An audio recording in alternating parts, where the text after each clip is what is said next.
I can't believe we weren't recording. Okay, so I'm playing with a level 7 shangshi player on a shangshi site, the Versitas, the strongest shangshi player in our server. Introduced, and we're trying to get involved for balance testing. I figured they were pro level. It seems like they're more amateur pro level, but they are still quite good at the shangshi army. But, dear lord. Okay, so I'm going to take some time to go through the entirety of the games that we played. We'll start with the shogi game that I just finished with the individual.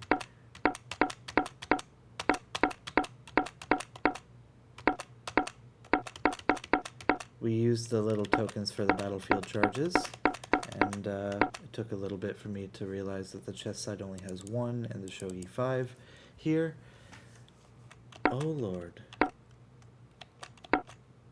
And then here we are, we get started. They start pushing the rook pawn. They open up their bishop. I deliberately try to do this type of deal. My thought here was I wanted to blunt the bishop, but then I realized that that didn't go so well after this push, potentially, but now I see that I probably had this type of idea if they did go for that. I was more concerned with this trade. So probably I should have, but I played it safe, and I don't think my end result was lacking after all of that. So here, again, I have this queen move. It probably works, but I just start pushing for the pawn on the other side.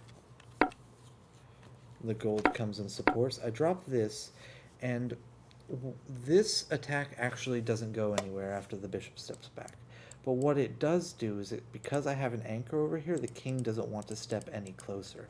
So now the king is actually walled into the middle of the board for the rest of the game, thanks to that exchange at the beginning. But it does put me behind for a little bit of the remainder of the mid-game until this point, when I spend a battlefield charge in order to win a pawn in the exchange. Because the issue here is they obviously can't take without my queen capturing back. And this is like the main theme of this mid-game, is the counterplay down the center of the board between these lances and my various pieces trying to counteract that. King steps back in order to support the lance should I take here and somehow not end up losing my queen. This also notably does remove the earlier possibility that could have happened here, because now the bishop holds this dark square diagonal and will for the large majority of the remainder of the game. I come in thinking I was going to take here and then maybe even come into here, but the knight comes out to here and forces my knight to move, and I go here. However, now my knight is completely harassed by these guys. So in order for me to make any further knight movements, I actually need to remove one of them, and I have targets on 3. The gold steps in, so this would have been a good opportunity for me to do something like this, but the problem is after this take, my knight is now pinned. So I need the knight to not be here in order to capitalize down that center file. So I take here in order to give my knight an alcove. The rook goes there. Are you wanting to look things over? Or no, you're just turning your light off?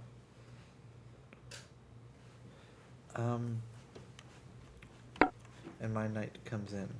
Now, this pawn seems like it's kind of hanging, but the problem is that I think it gives me too much counterplay down this problem. Nope, they take it anyway. Oh, and then I support it, right, because at the moment it's a fight over this square. So by stepping forward, I need to support it one more time before I can try to break down the center of this. They drop the pawn. I jump in, the silver steps away from the king notably, so it's a little offside, and targets the knight, which then jumps out, retargeting the rook, and the rook just backs all the way up. Plays it safe, keeps it simple. Now my rook is here, which is setting up the idea of capturing here and then bringing the bishop in on counter because the king can't retake. However, my opponent just missed that they could take this. So the silver comes forward and I go back. And I think that is the only blunder of the entire game, because there was plans of that earlier back here. I wanted earlier to go to here and then start playing for one of these captures with the rook already here, because then gold can't take without the rook coming forward. So that thought was still in my head, and I forgot it was impossible. And that was my one blunder. But because they blundered it right back and punted, I backed off, we both noticed, and now they lock down the middle with this. However, I'm able to take and just maintain some amount of pieces in hand for tactics. And I immediately drop one here, getting the silver to back off. I was actually a little afraid of the silver coming forward, or even backing up into the center file in order to prevent me from ever coming in. But coming over here was a saving grace. Again, completely preventing the king from ever nesting into a corner here through some combination of moves that allow a way out. I mean, there's still this idea, but they never play that, actually. I go here.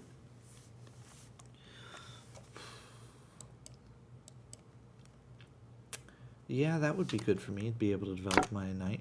They just decide to continue playing tic-tac-toe, connect four, whatever you want to call it, making a massive pawn structure through the middle of the board that's difficult for me to bust through. I take here, intending to weaken some of the structure over here. Place here, because my idea is if I can go here, they can't take without this issue again. They just immediately place, but it doesn't change much, it just changes the order of operations. So I take there, they take there, I take there, and then the pawn comes here, and then the knight goes here, because again, they can't take without this problem coming up. And then it's just a matter of some combination, probably this and then this, or some drops here, like the pawn drop here would be pretty devastating at that point.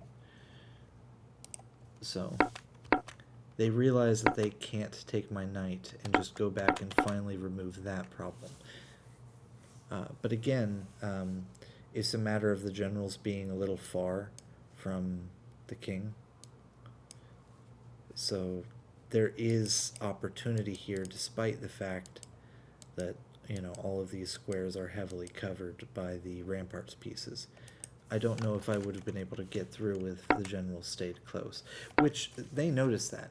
They notice that they have a pretty big weakness going on here, and they cover it, which now, because this square is covered for the pawn drop, I no longer have that massive play I had before. So I actually have to save this knight, and I back it off. The pawn comes forward, harassing my knight. They take here. I step forward now and gain the tempo at the cost of that. I realize that there's nowhere for this knight to go without it dying somehow, right? So I just want to turn this pawn into a knight because I feel like that would be more useful. They decide to drop a soldier. I take the knight first, then they take this. I feel like they should have maybe brought the knight forward and damaged my pawn structure in order to weaken my king, probably on this side in order to remove a defender from this square. But this way also, I suppose, works.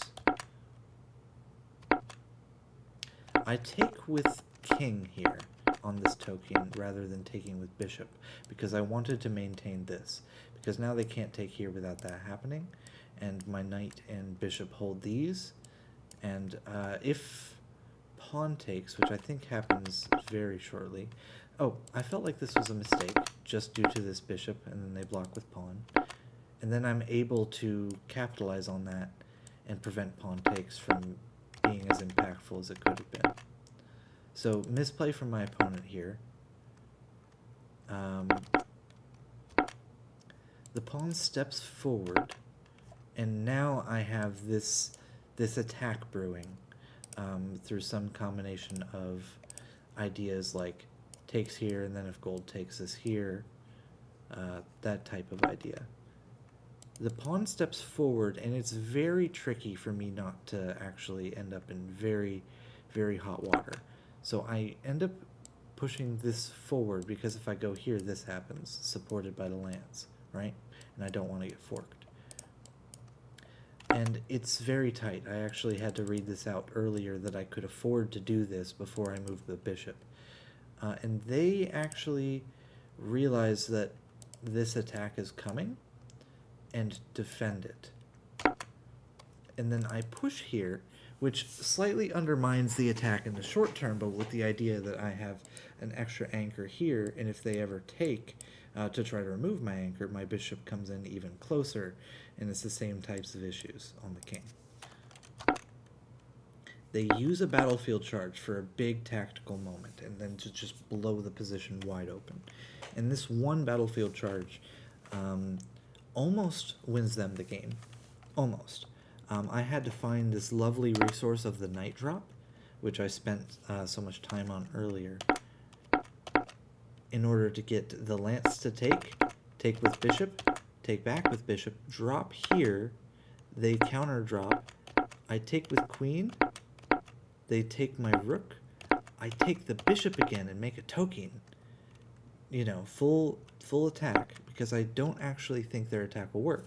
I did miss this fork, but then I realized they're having trouble actually mating me. I think there is a mate here, but because I couldn't find it, I felt like my opponent couldn't either, because I really read for this on this path.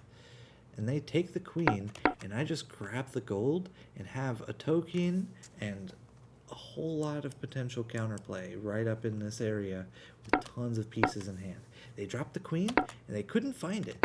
They sat here and stared at this board with me, like joking a little bit back and forth for a good 10 minutes almost. And they went, you know what? I feel like I just need to get rid of your token too close to my king with so many pieces in hand. And they were right. The problem is I had this pawn drop. And I actually had a similar idea earlier. That was why I did the soldier into pawn drop. It also worked earlier with a knight drop idea in order to gain either a gold or a silver general and promote a knight.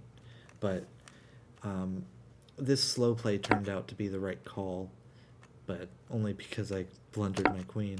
They try to go here, and I drop this bishop with immediate removal of squares from the opponent. And the fact that they allowed this by making this queen move is actually, like, this was huge for me. So they just go ahead and take one of my pawns, trying to prepare an attack. And I go, I think I have mate, and you don't. They drop the bishop. I just take with the knight. They take back with pawn, and I have sente. I have all these pieces in hand, and I drop the gold first. Thanks to this bishop, now the only move my opponent has is to take with rook. And rook is here.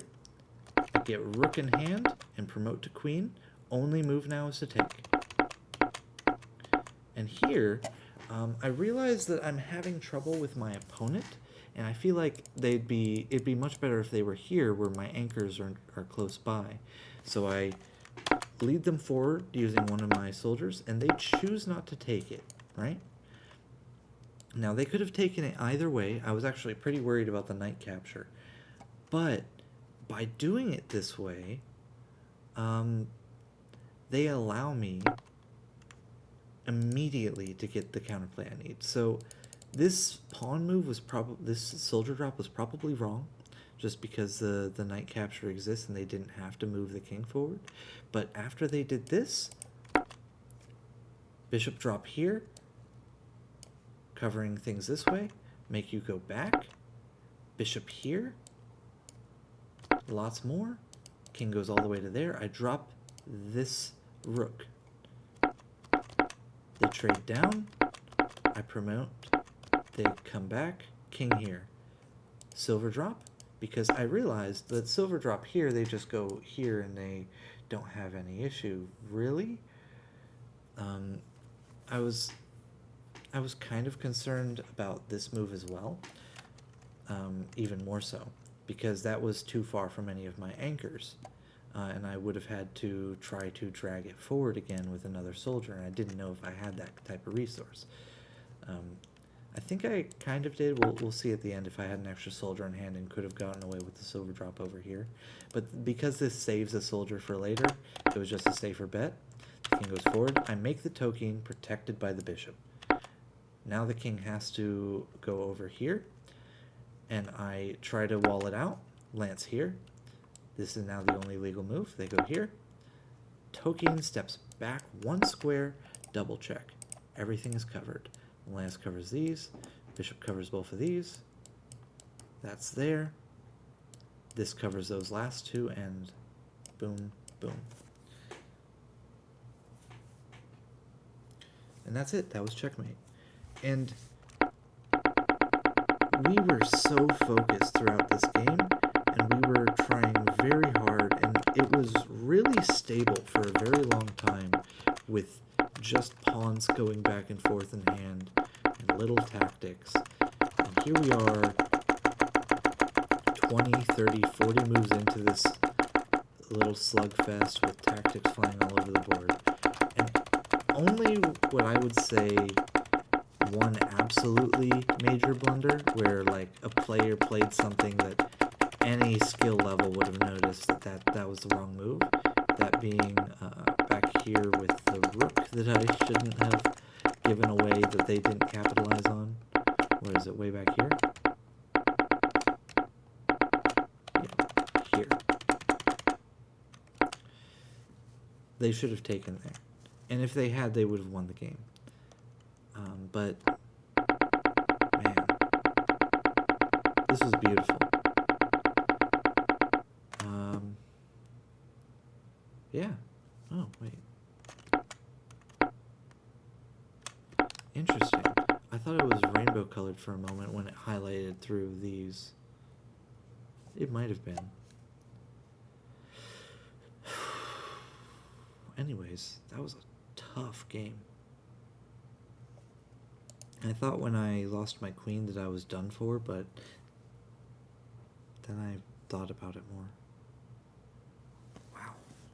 I really wish I'd recorded that. I thought I did. I thought my recording was running. So this is yet another reason to actually live stream some stuff.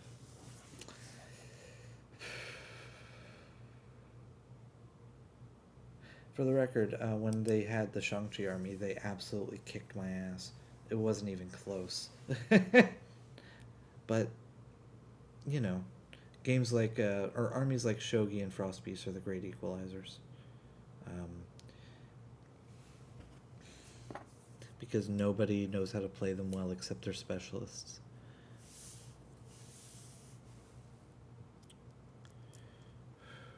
Shangshi has that. I think every army except for the heavies have that distinction.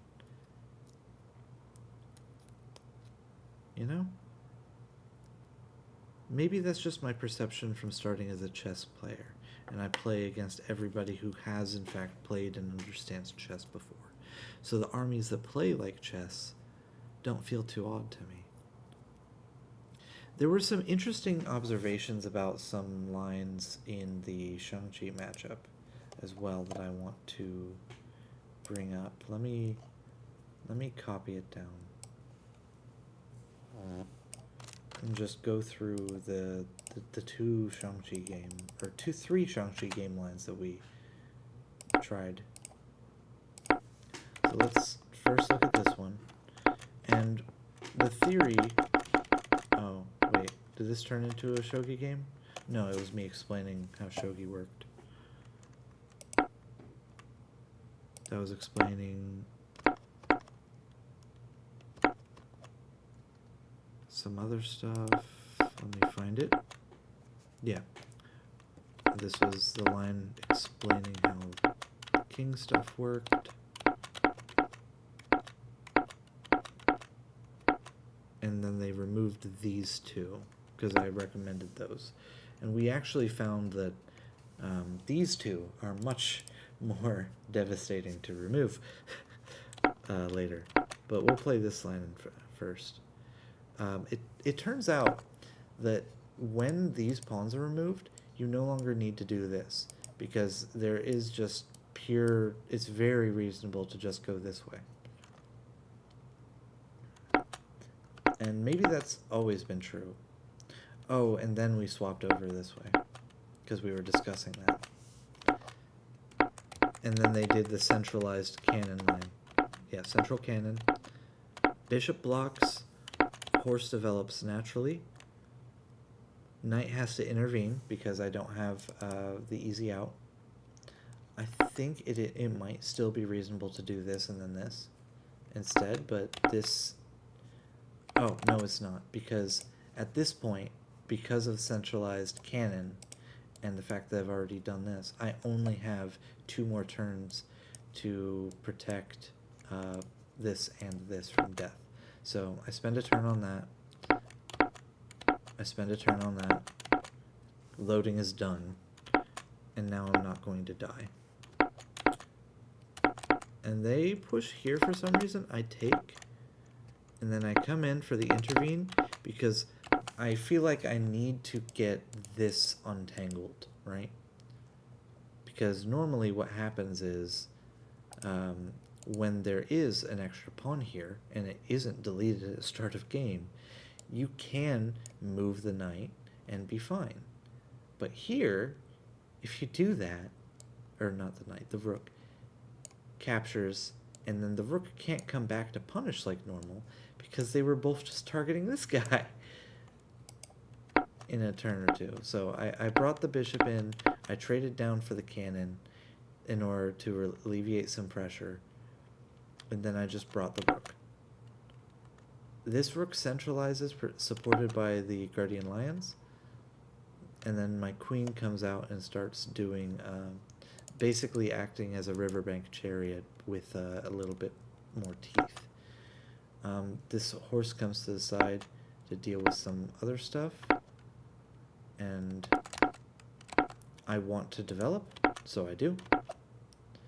The rook comes there, I prevent them from coming in.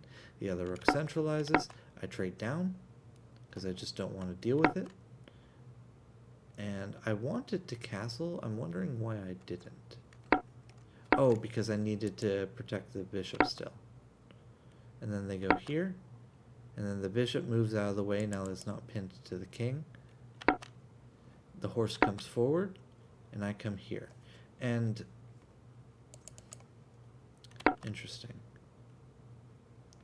Horse comes forward again, and now it's reached the point of the board state where I'm going to be methodically picked apart by horse movements. So the bishop comes back, the king steps over, I again am going this way. I choose not to go here. And the reason I didn't want to go here was I was worried about this check actually mattering more. So if I go here, I felt like I had time to try to capitalize on this square if this guy came in. Right? So now if rook takes, bishop can, or queen can go here. The problem is that hangs a queen. I thought I was being so clever by avoiding that check. And that's it. That's the end of that line. I just lost there.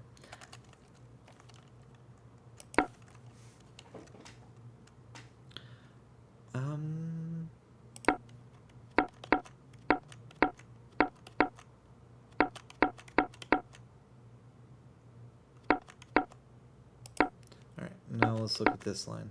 Yeah, so this is the line we played out this way.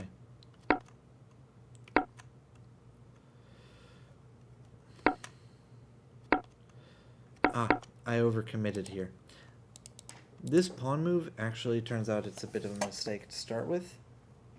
And then on top of that, I double down on it with no support. And then the rook comes here and pins it to my queen. And loading is off now. And then I just try to support it, and this guy just steps forward, making me feel and look like a doofus. And my queen comes out trying to do stuff. And it turns out I can't take, because now I'm in check. And then the bishop intervenes, and now I've lost my queen. But the funny thing is, this isn't where this line ended. I'm now blocked with a second bishop, because I can't actually move my king safely, because there's issues on both sides that just do not look pretty. The queen dies, my knight steps forward, I go here, I castle, right? The soldier steps forward, I kill it with the bishop. They blundered. They weren't paying attention because I'd lost my queen. Meanwhile, my brain was all the way on at this point, other than blundering my knight. But then by blundering my knight, I end up with this position where, despite everything, I have a lot of potential counterplay. I pin the cannon to the king. I pin the lion to the king. I started targeting the advisor and the front of the king. The elephant steps to the side in order to give an extra defender to that lion. The pawn steps forward and attacks the cannon pinned to the king. This goes there. I attack. They block with advisor. I take here with check. And they capture here. And that means that if they hadn't moved the elephant here, if they had gone here, for example, this bishop capture would have been devastating, right? Because I have these coming. Unfortunately for me, they did actually read it out all the way to here. And then they blocked with cannon to prevent me from jumping in. I take the cannon, and then they support it.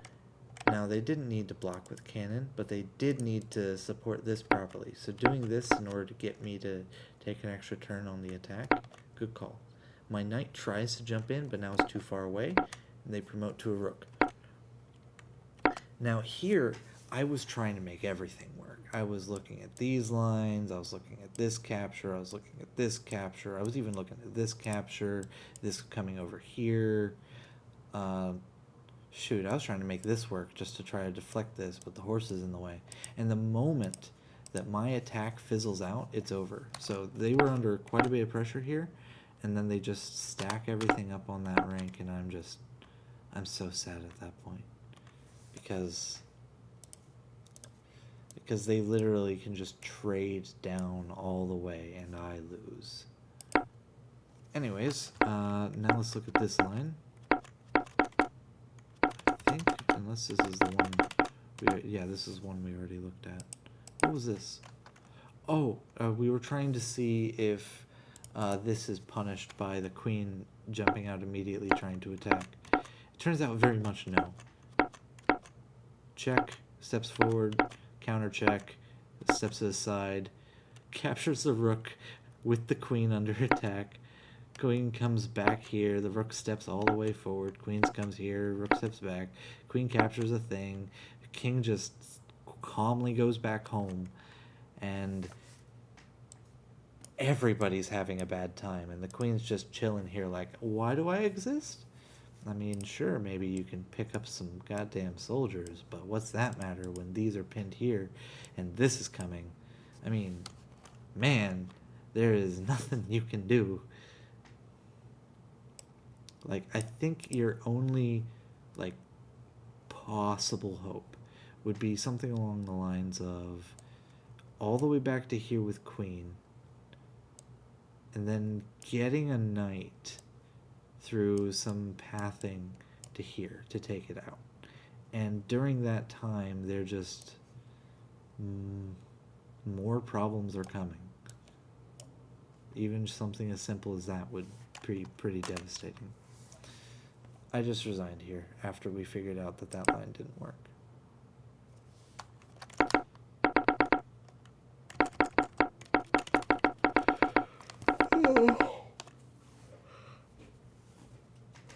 So what we've kind of discovered, unless we're wrong, and we could be because I was the one playing the chess army and I'm not some shangshi attack expert, is pawn salvo, if you choose the right pieces, might just be too strong. And that would be deleting the one in front of the king and the one there and just going center. The king is exposed on this file, so like rook lifts do way more than they should, and then the cannon comes down this file, and it's those things alone are enough to make the king just cower in this situation. Turns out.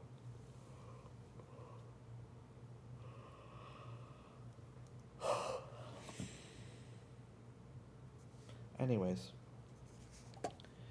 that's it for me. I really wish I had recorded their voice and let you get to know them better. Peace.